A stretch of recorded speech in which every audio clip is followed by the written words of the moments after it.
राधाष्टमी का उत्सव तो जन्माष्टमी से भी बड़ा होता हमारे ब्रजमंडल में।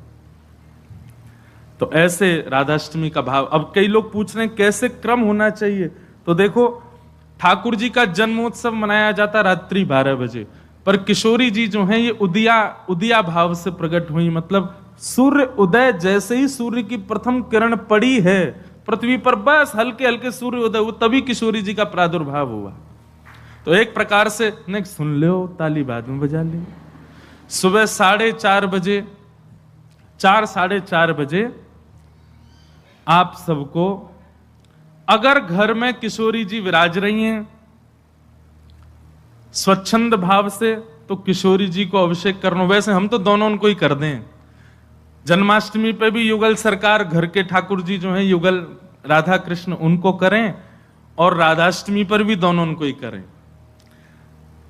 अगर घर में केवल लड्डू गोपाल विराज रहे हैं, केवल ठाकुर जी मुरली मनोहर लाल जी विराज रहे हैं, त्रिभंगलली ठाकुर जी, तो भी उनको अभिषेक करो। उन्हीं को ही श्री जी स्वरूपा मान करके उनको अभिषेक करो। वैसे तो नियम ऐसा है कि जन्माष्टमी और राधाष्टमी को रात्रि भर जागरण करो, रात भर उत्सव करो, रात भर नाचो गाओ आनंद करो, किशोरी जी को प्रादुर्भाव होगा।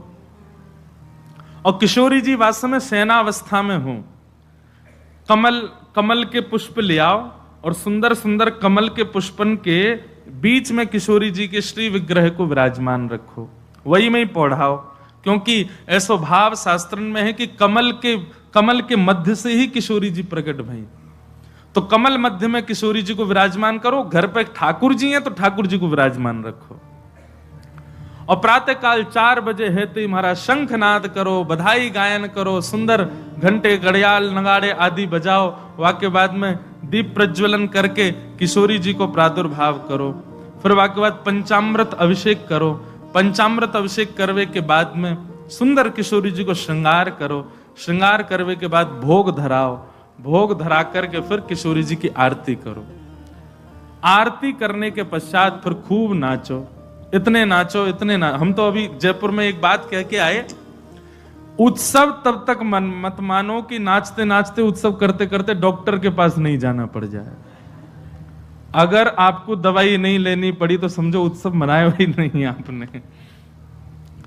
शादी ब्याह होता है घर में तो लड़की का जो भाई होता है या लड़की के पिताजी, लड़की के मामा, लड़की पक्ष के, लड़का वाले तो ऊधम करें, लड़की वाले इनकी कमर कसे, उनके जेब में 2-4 दवाई पड़ी रहती है, सिर दर्द की, पेट दर्द की। क्यों, हमारी तो बड़ी 3 बहनें, तो उनको पता है वो एक दवाई रखी रहेगी। क्यों, सिर दर्द हो रहा है, सो नहीं पा रहे हैं। तो तभी ब्याह माना जाता है जब पिता और भाई ये बिल्कुल श्रमित हो जाएं, तब लगता है हाँ ब्याह हुआ। श्रमित ही नहीं हुए तो क्या बात का ब्याह। ऐसे ही उत्सव में महाराज एक आनंद की बात करें, ये नहीं जबरदस्ती कि महाराज दवाई लेनी ही पड़ जाए। जब तक इतने श्रमित नहीं हो जाओ, इतने नहीं थक जाओ कि महाराज अब कुछ नहीं हो सकता हमसे, पस्त नहीं हो जाओ, तब तक नाचते ही रहो किशोरी जी के आगे, ठाकुर जी के आगे। खूब बढ़िया उत्सव करियो, खूब नाचियो, और फिर व्रत रखो पूरे दिन। किशोरी जी को खूब बढ़िया व्यंजन पवाओ, और पवा करके वो कोई को वितरण करो, कोई अपने काजे थोड़ा रख लो। दूसरे दिन जब नौमी लगे सो वाको पाओ प्रसाद रूप में, परवादन व्रत रखो। और भैया नहीं रुको जाए तो पा लियो, चकाचक पाओ। बोले हमारी श्री जी को उत्सव है, हम तो पाएंगे तो पाओ, कोई दोष भी नहीं। व्रत ना करने से पाप नहीं लगता है, पर व्रत करने से पुण्य बहुत होता है हमको, लेकिन पुण्य की नहीं, हमको किशोरी जी की कामना। तो इस प्रकार, और फिर एक नियम सुनो, ओम नमः शिवाय। या तो संभावना बने तो सहस्त्र कमल, 1000 कमल, और 1000 कमल की भावना नहीं बने तो 1000 कोई भी पुष्प, लेकिन सुगंधित होने चाहिए, बिना सुगंध वाले नहीं।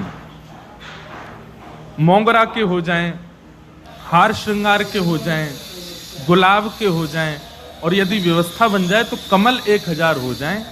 किशोरी जी के अभिषेक के बाद, आरती करने के बाद, सब आरती आदि पूजन किशोरी जी को भोग लगाने के बाद, फिर उसके बाद 1000 कमल से श्री चरणों की अर्चना करो। अब अर्चना में तो कई लोग ऐसा भाव रखेंगे कि राधा सहस्र नाम गाओ, राधा सहस्र नाम से 1000 कमल चढ़ाओ, पर हमारी भावना ऐसी, गोपाल सहस्र नाम से चढ़ाओ, गोपाल जी के नाम से एक एक कमल ठाकुर जी, क्योंकि भैया धन धन राधिका के चरण, बड़ी महिमा है किशोरी जी के। पद्म पुराण में तो इतनी सुंदर व्याख्या है किशोरी जी के जन्मोत्सव की। 1000 एकादशी मल्टीप्लाई इनटू 100 कर दो, जितना आएगा इतना फल मिलता है एक राधाष्टमी का व्रत करने से। अब कई लोगों के मन में भाव रहता है कि, मेरे मन में भी ऐसा ही भाव रहता है कि भैया उत्सव है ठाकुर जी को, जन्माष्टमी को उत्सव है, राधाष्टमी को, तो फिर काय को हम लोग भूखे प्यासे रहें, बढ़िया माल छाने।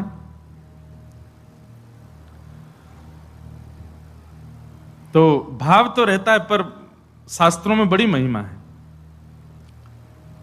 व्रत करने का नियम मूलतः इस भाव से होता है कि भाई जब हम अन्न का सेवन नहीं करते हैं तो अन्न सेवन ना करने से आलस्य जाता है, अन्न सेवन ना करने से मस्तिष्क में, मन में नकारात्मक ऊर्जाएं नष्ट हो जाती हैं।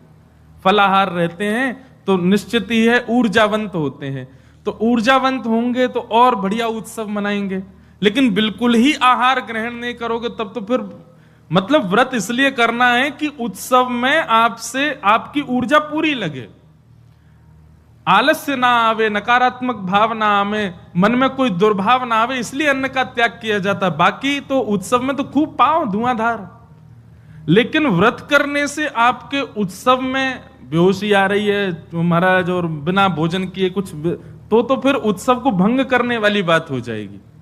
उत्सव को भंग नहीं, उत्सव को सुंदर बनाने के लिए व्रत करना है। तो राधाष्टमी उत्सव पर इस बार व्रत निश्चित करो, हर बार ही करो। वैसे तो शास्त्रों में दशावतारों में 4 अवतारों के व्रत करने की आज्ञा दी है, रामनवमी और नृसिंह चतुर्दशी, कृष्ण जन्माष्टमी और वामन द्वादशी। लेकिन जब हम रामकृष्ण उपासक हैं तो हमारे भाव में रामकृष्ण 2 एक हैं, ये दोनों भी एक हैं और फिर इनकी आह्लादनी शक्तियां भी एक हैं। राधा कृष्ण स्वरूपाम वै कृष्ण राधा स्वरूपिणौ कलात्मानम निकुंजस्थम गुरु रूपम सदा भजे। जब किशोरी जी ब्रजमंडल में श्री ठाकुर जी का ही स्वरूप हैं तो फिर उनके लिए भी ये व्रत की क्रिया करनी है। पद्म पुराण में ब्रह्मा जी ने इसका बहुत सुंदर वर्णन किया है कि भैया व्रत निश्चित करना चाहिए, इतना फल मिलता है, इतना फल मिलता है। लेकिन जब भी फल कोई फल बताता है ना कि महाराज जी ये करने से ये फल मिलता है, ये करने से ये फल, मन में एक ही बात आती है, अगर ये करने से ये फल मिलता है, अगर हम इसके बदले फल की कामना ना करके ठाकुर जी की कामना करें तो हमको व्रत इसलिए करना है हमको श्री जी मिले, हमको व्रत इसलिए करना हमको ठाकुर जी मिले। तो कभी भी आपको किसी व्रत या किसी नियम के पीछे फल बताया जा रहा हो, सुन लिया करो, अच्छा इससे ये फल मिलता है, उस फल को गौड़ करके उस फल के स्थान पर किशोरी जी को विराजमान कर दो। हे किशोरी जी, हम राधाष्टमी को व्रत या मारे करेंगे कि हमको आपकी प्रेम लक्षणा भक्ति प्राप्त हो, आपको प्रेम प्राप्त हो, इसलिए हमको व्रत करना है। अक्षय तृतीया के दिन लोग दुनिया भर का दान करते हैं, चावलों का दान कर रहे हैं, अन्न का दान कर रहे हैं, स्वर्ण दान कर रहे हैं, चांदी दान कर रहे हैं, जे दान कर रहे हैं, वो दान कर रहे हैं। हमारे मन में भाव आता है कि भैया वादना नाम को दान करो, जो राह में मिल जाए वही से कहो जय श्री कृष्ण, जो राह में मिल जाए वही से कहो राधे राधे, नाम दान करते चलो। बोले क्यों? बोले अक्षय तृतीया को कछु दान करो तो अक्षय है जाए, तो हम नाम दान करें, हम ठाकुर जी को भजन दान करें, अरे भक्ति दान करें, अपनी भक्ति अक्षय हो जाए, नाम अक्षय हो जाए, प्रेम अक्षय हो जाए, ऐसी अक्षय तृतीया मनाओ। तो राधाष्टमी उत्सव इस बार भागवत कृपा निकुंज में गिरधर लाल जी का मनाया जाएगा। सुबह 9 बजे से क्रम रहेगा, 8 बजे द्वार खुल जाएंगे, आके बैठ जाना। 9 बजे फिर अभिषेक होगा, टीवी हम लगवा देंगे 2-4 ताकि लाल जी दिखें आप सबको, और फिर उसके बाद बधाई गायन उत्सव आदि चलेगा। 10-11 बजे तक का क्रम रहेगा, ज्यादा लंबा नहीं, छोटा ही क्रम रहेगा। और क्योंकि व्रत रहेगा तो केवल पंचामृत मिलेगा पीवे को, खावे को कछु ना देंगे हम। प्रसाद भी रहेगा, सब लोगों को थोड़ा थोड़ा प्रसाद बाहर ही मिल जाएगा। फिर उसके बाद राधा वल्लभ जी जाइयो, वहां पे ऊधम मचाइयो, बिहारी जी जाइयो। और सुनिए, राधाष्टमी को हमारे ब्रजमंडल के रसिक शिरोमणि स्वामी श्री हरिदास जी का जन्मोत्सव है। फिर तटीय स्थान जाना, तटीय स्थान जाकर के स्वामी जी महाराज को प्रणाम करके आना। वहां पर खूब निधिवन राज जाना, निधिवन में जाके स्वामी जी को प्रणाम करके आना। दान जरूर करना, ब्राह्मणों को बुला करके, घर में कुछ संत जनों को बुला करके, स्वयं मत पाना पकवान, उनको पवाना, उनको खूब दान दक्षिणा देना। काय बात बोल, बधाई है हमारी लाडली जी प्रकट भई है, वाकई बधाई बांटते रहो। नहीं तो कछु नहीं चले तो 10-10 की गड्डी ले लियो और पूरे टम्पू और रक्सान में घूमते सबन को बांटते चलो, लो भैया हमारी लाडली जी की बधाई है। अरे उत्साह, ये तो मैं बता रहा हूं मंच से, ये बताने वाली बात नहीं, आपके मन में अपने आप आनी चाहिए ये सब बातें।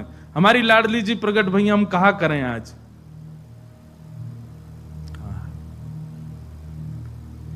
सब मत हैं हमारे शास्त्रों में कि भैया ठाकुर जी से 1 वर्ष बड़ी हैं लाडली जी।